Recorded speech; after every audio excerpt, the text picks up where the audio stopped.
How are we doing? 25. Reagan, 16 years old, Thousand Oaks, California. Hello, Mr. Prager. I'm currently a sophomore in high school, and during my AP World History class, the question came up, which came first, racism or slavery? I honestly wasn't sure how to answer it, and I wanted to get your take on it. Thank you and everyone at PragerU for all you do. Slavery is as old as humanity. People have enslaved people of the same race, of the same ethnicity, you name it. Racism is probably very, very old in human species because people tend to think that the other group is not as wonderful as their group.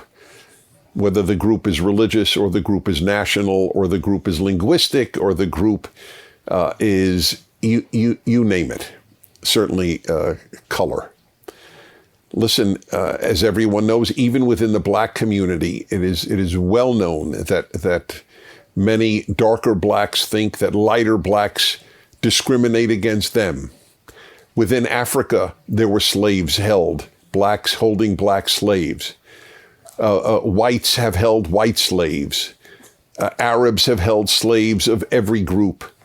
In fact, it was one of the biggest slave trades in the world, the Arab/Muslim slave trade.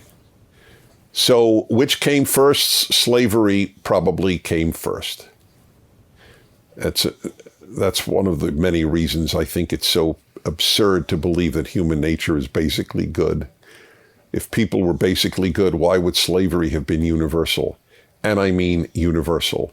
We don't know of a society that did not have it. Asia, Africa, Latin America, pre-Latin America, indigenous cultures, slavery was essentially universal.